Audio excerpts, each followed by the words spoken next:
여러분 안녕하십니까. 박종일의 땅의 역사입니다. 제 이름은 박종일입니다. 저는 추운 겨울 어느 날 서울 수유리에 와 있습니다. 수유리에는 애국지사와 광복군의 합동 묘역이 있습니다. 그리고 제 뒤에 보이는 저 묘역도 그 중에 하나죠. 여기는 헤이그 밀사 이준 열사의 묘역입니다. 자세히 보시면 가운데에 이준의 흉상이 부조상이 동판으로 붙어 있고, 그리고 화면에서 보는 저 왼쪽으로 까만 비문이 적혀 있습니다. 그리고 바로 그 옆에 그 비문에서 인용했던 어떤 한 사람의 만가가 새겨져 있습니다. 자세히 보실까요? 이 만가입니다.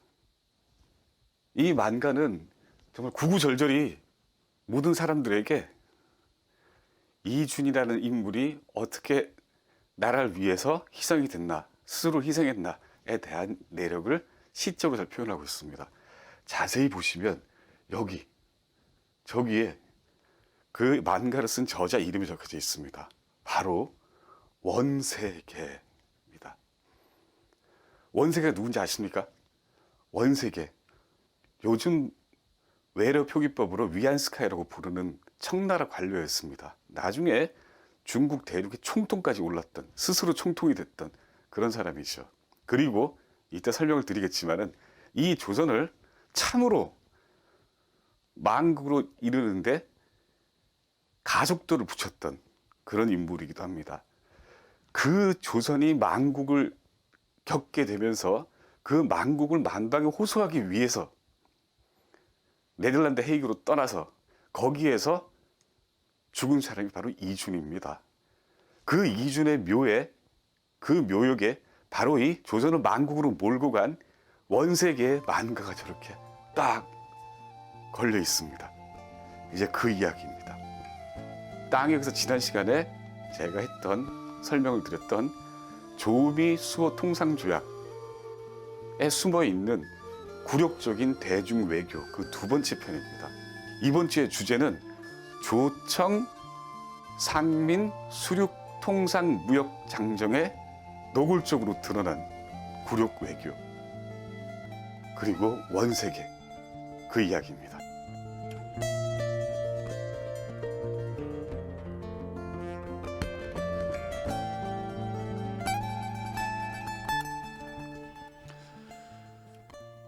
그래서 오늘의 제목은 양국 관계는 청나라 대신과 조선 국왕이 협의에 처리한다고 잡았습니다. 이게 1882년에 조선과 청나라가 맺었던 조중 상민 수륙 무역 장정의 전문에 실제로 있는 내용입니다. 1882년 조중 무역 장정과 대중 굴욕 외교 두 번째 이야기입니다. 아까 보셨던 것처럼 서울 수유리 애국 선열과 광복군 합동 묘역에 헤이그 밀사 이준의 묘가 있습니다. 1907년 네덜란드 헤이그에서 열리는 만국 평화회담으로 떠났다가 참석하지 못하고 순국한 애국지사시요. 1963년 그 유해가 봉안됐습니다. 그리고 여기에 묻혔습니다. 흉상이 걸린 탑 왼쪽 벽에 이준을 기리는 비문이 보입니다. 글 가운데 이런 내용이 있습니다. 가슴을 갈라 피를 뿌려 그 진심을 보였으니 장한 절개 천하를 놀라게 했네. 그 혼이 만리에서 돌아와 고국을 헤매니 집집마다 통곡하며 충신을 기리네. 애절하죠.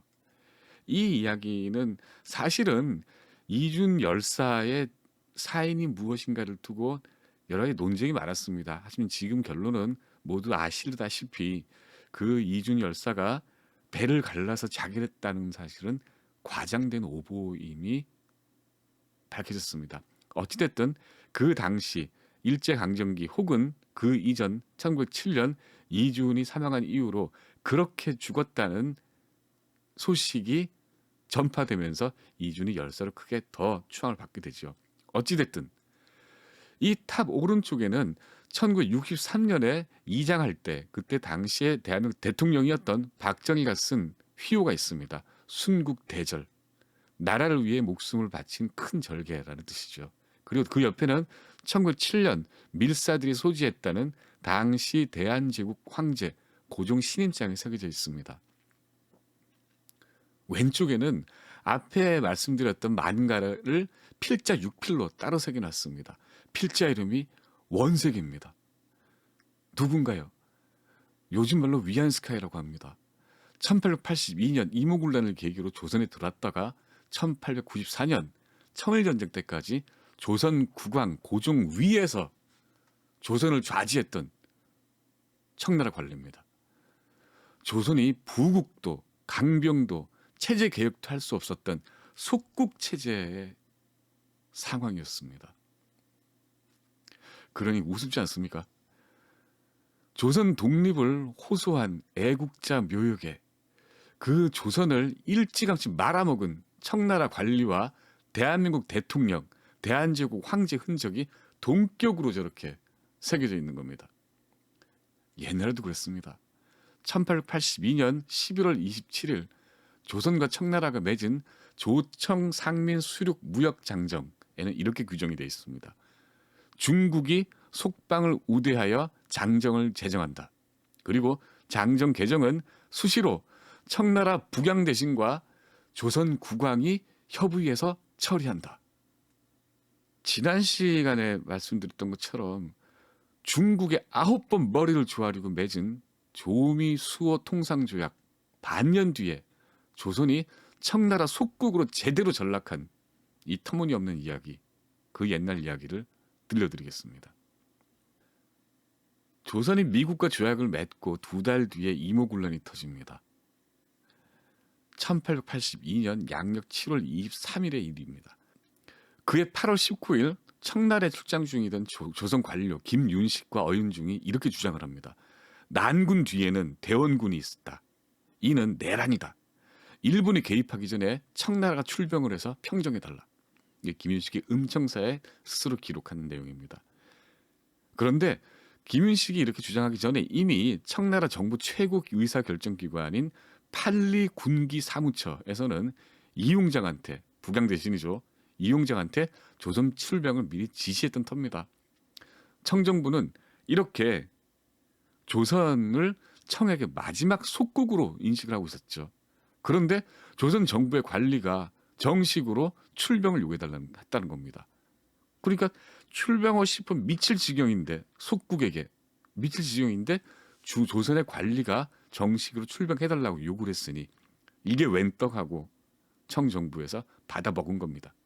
김윤식이 주문하기 전인 8월 10일 청나라 군사가 제물포 월미도 앞바다에 도착을 했습니다. 주문하기 전입니다. 선발대격이죠. 정세 라볼 겸. 정해창 부대가 승선한 이 부대에는 조선 관리 어윤중도 타고 있었습니다. 조미 조약을 중개했던 마건중도 함께했습니다. 조미 수호 조약 본문에는 조선이 중국 속국임을 삽입시키지 못했습니다. 청은 기회가 또 온 거죠. 정해창 부대에 이어서 김윤식이 동행한 오장경 부대가 아산만으로 상륙을 합니다.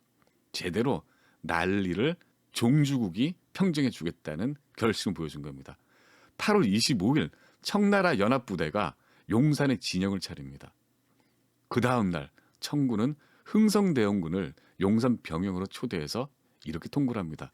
차를 마시면서 덕담을 나눈 척 하더니 이렇게 말합니다. 마건충이요. 황제가 책동한 국왕을 속였다. 실로 이는 황제를 업신여긴 죄다. 용서하지 못한다. 마건충이 동행삼록이라는 기행문에 남긴 기록입니다. 느낌 이상한지라 대원군이 이렇게 저항합니다. 무슨 꿈속에서 뜬구르냐는 소리냐. 이렇게 저항을 하죠.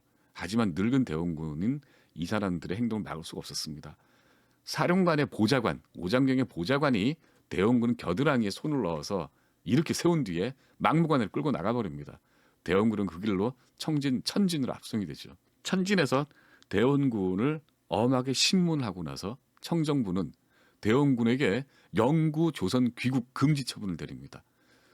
죽음, 사형에 이르는 죄지만 용서해줘서 영국 귀국 금지, 그리고 유배 아닌 유배, 유폐령을 내린 거죠. 그리고 그해 12월에 또 신문을 받았습니다. 대원군이. 젊은 청나라 관료에게 신문을 받습니다. 받는 도중에 대원군이 이렇게 얘기를 합니다. 천하의 대세에 따라서 내가 옛날은 아니었지만 지금은 내가 싫더라도 나라를 개방해야 되지 않겠느냐라고 얘기를 하죠. 그랬더니 오여륜이라는 이 젊은 40대 청나라 관료가 쏘아붙입니다. 천하라고 그러냐? 그대는 일국에 대해서만 말하라. 이게 대원군이 오여륜과 필담을 나눈 그 필담집에 나와 있는 기록입니다. 제후국의 한갓 선비 주제에 무슨 천하를 논하겠느냐? 그대는 오직 당신 나라에 대해서만 논하라. 라고 얘기를 한 겁니다. 5월 달에 조미 조약 체결 나흘 뒤 그해 5월 26일 청나라 정부가 천진에 있던 김윤중하고 어윤중한테 조청 교선 문제를 이렇게 통보를 합니다. 조선은 중국 속국이어야 한다. 베트남과 프랑스가 조약을 맺을 때 베트남이 중국 속국임을 명시하지 않았기 때문에 프랑스 침략을 받았다. 그렇기 때문에 당신네들은 보호를 받기 위해서 우리의 속국임을 우리와 맺을 앞으로 장차 맺을 통상조약에 명시해야 한다라고 통보를 한 겁니다. 그리고 체결 업무는 우리 청의 북양대신 이용장과 조선 국왕대표가 진행한다.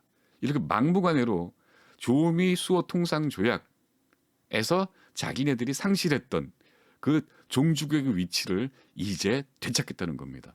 어윤중은 기존의 조공 체제에 대해서 조공 물량 조절 같은 그런 부분적인 수정을 요구했지만 이는 받아들여지지 않았습니다. 청나라는 막무가내였습니다. 그리고 이모군란이 터집니다.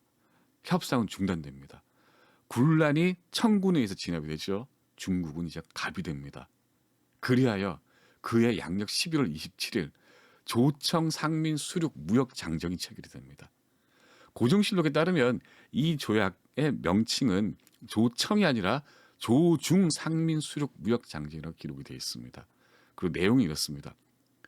전문이 이렇습니다. 첫 문장이 조선이 오랜 동안 제후국임은 다시 의논할 여지가 없다. 중국 관리가 조선 항구에 주재하며 조선 관원과 견해가 충돌하면 북양 대신에게 조회한다. 중국 상인의 범죄는 중국이 심의하고 조선인 범죄는 중국 관리와 협의해 처리한다. 중국 내의 조선인 범죄는 중국이 심의한다. 그리고 또 전문에는 이런 조항이 더 붙어 있었습니다. 이는 중국이 속방을 우대하는 뜻이므로 다른 나라가 동일한 이득을 보라는 뜻은 아니다. 조약은 모든 국가 간끼리 평등하게 내용을 맺어야 합니다. 하지만 이 조선과 청이 맺은 이 조약은 다른 나라한테 이보다 더 좋은 특혜를 주려 함이 아니다. 왜냐? 이건 중국이 조선이라는 속방을 더 잘 대해주기 위해서 맺는 약속이니까라는 겁니다. 실질 내용은 중국은 조선 땅에서 마음대로 장사하고 조선은 중국에서 중국 법을 지키면서 장사한다는 그런 내용입니다. 게다가 조약 명칭은 대등한 국가 간의 조약이 아니라 주국과 종국 사이에 맺은 장정이었습니다. 조미 수호 통상조약에 삽입시키지 못한 이 속국 조약을 청나라는 6개월 뒤 마침내 대놓고 장정 전체에 규정하는 데 성공한 겁니다. 이모군란이 평정됩니다. 청나라에 의해서. 그리고 조중 장정이 체결되고 그리고 청나라 군사는 조선에 남죠. 군란으로 조선 군사가 와해가 되니까 고종은 청군 사령관 오장경에게 청나라식 친위군 창설을 요청을 합니다. 그 창설 작업을 맡은 이가 바로 저 용산 청나라 병영에서 대원군을 납치를 해서 그로 하여금 40대 관리에게 그대 소리를 들으며 천하를 논하려는 입을 다물게 만든 23살짜리 젊은 사령관 보좌관 원세계입니다. 1884년 민비 척적 요청에 의해서 갑신정변을 효과적으로 진압을 합니다. 이 원세계가. 이후 원세계는 원대인이라고 불리며 주차 조선 총리 교섭 통상 사이라는 긴 이름의 직책으로 조선을 통치해 가죠. 이 직책명은 조선에 주재하는 청나라 교섭 그리고 통상 대표란 뜻인데 인사권까지 장악한 실질적인 총독이었습니다. 1887년 조선이 미국의 전권 공사를 파견하려고 합니다. 박정양이 초대 공사였습니다. 그랬더니 청나라는 식국의 공사 파견은 있을 수 없는 일이라고 강력하게 반발합니다. 결국에 청이 조건을 겁니다. 세 가지입니다. 주재국에 도착하면 바로 청나라 공사관에 보고하고 부임 인사 또한 청나라 관리와 동행할 것. 둘째, 주재국과 벌리는 공식 모임에는 청국 관리 뒤를 따라갈 것. 셋째, 중대한 외교 문제는 반드시 청 지도를 받아서 이행할 것. 이를 영약 3단이라고 합니다. 조선 정부는 이를 즉각 수용을 합니다. 그런데 초대 공사 이 박정양은 워싱턴 DC 도착과 함께 독자적으로 행동을 합니다. 그때 동행했던 호러스 알렌과 함께 독자적으로 행동을 해버립니다. 그래서 대통령 클리블랜드에게 신입장을 독자적으로 제정을 해버립니다. 1888년 이듬해죠. 그 1년 내내 원색에는 박정양을 소환을 해서 처벌하라고 요구를 합니다. 마침내 1891년 10월 조선은 박정양을 중용하지 않겠다고 청에게 약속을 해줬습니다. 그나마 조선의 자주의지가 돋보이는 사건이었죠. 정말일까요? 그런데 그 1882년부터 1894년 동학농민전쟁과 청일전쟁 직후 원세계가 청으로 급거 귀국할 때까지 그 12년 동안 아시아에는 참 많은 일이 벌어졌습니다. 군사만 봐도 경천동지할 일들이 벌어졌습니다. 청나라에서는 북양함대라는 아시아 최강 해군이 창설이 됐습니다. 또 일본에서는 이를 본 일본이 이에 맞서는 근대 해군을 조직하고 북양함대에 필적하는 군사력을 키워나갑니다. 그 사이 조선은 청나라 요청에 따라서 영선사라는 조직을 파견을 하죠. 그래서 소총 공장을 견학을 하고 탄알 제조창을 만들었습니다. 소규모입니다. 이모군란이 폭로했던 신분과 경제적 모순에 대한 해결책은 나오지 않았습니다. 청나라에 기대던 민씨 척족 정권은 원대인과 더불어서 4대 체제 속에 안락합니다. 1894년 그 민씨 정권에 대한 반발이 동학전쟁으로 터져나왔습니다. 그때 조선의 고종 정권은 바로 그 원대인에게 청나라 병사를 불러서 밀란 진압을 요청을 합니다. 20세기를 코앞에 두고 그 12년을 완전히 상실해버린 겁니다. 상실해버리고 나니까 그 밀란, 그나마 밀란이라고 부른다면 그 난리를 진압할 군사조차 없기 때문에 원대인에게 천조의 청나라 군사를 불러달라고 요청을 한 겁니다. 아까 말씀드렸던 자주외교의 의지를 보였던 그 박정양의 독자 행동, 그 행동에 보였던 결기가 또 사라지고 만 겁니다. 그런데 반전이 또 있습니다. 동학전쟁이 터집니다. 청나라 군사를 부르니까 일본군까지 출병을 해버립니다. 일본군은 청군을 대신해서 무자비하게 동학 농민들을 진압을 합니다. 그리고 경복군까지 침입을 하죠. 그리고 일본군의 지원을 받은 근대 개혁, 갑오경장이 시작이 됩니다.